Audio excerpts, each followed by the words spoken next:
We are pinched awake by recognizing these conditions and by recognizing a view from outside ourselves and inside ourselves.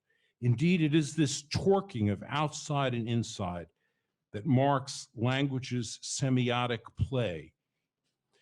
The tender of our language is change and exchange. Stein lets words be themselves, stand for nothing but what they are. Stein says the difference is spreading.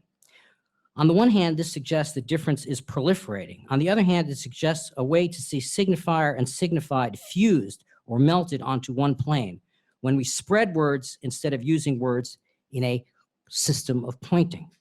Think of painting with words, or think in painting again, the breaking down the foreground and the background of perspective to get the radical flattening of some abstract painting.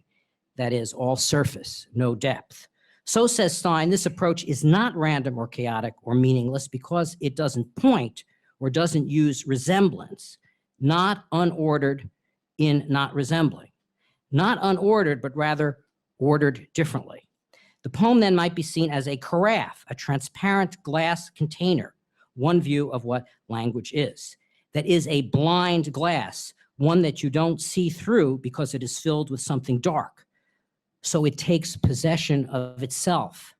Now, circle back to the double meaning of spectacle, eyeglasses, and something one looks at from a distance, something one is separated from, as by a glass, or even the frame of a stage, a spectacle.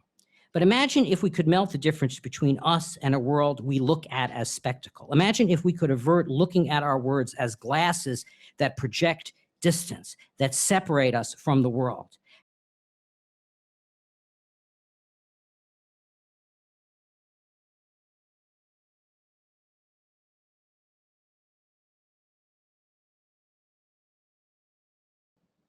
And any time there is a surface, there is a surface. And every time there is an exception, there is an exception. Every time there is a division, there is a dividing, tender and changing and external and central and surround and singular and simple and the same and the surface and the circle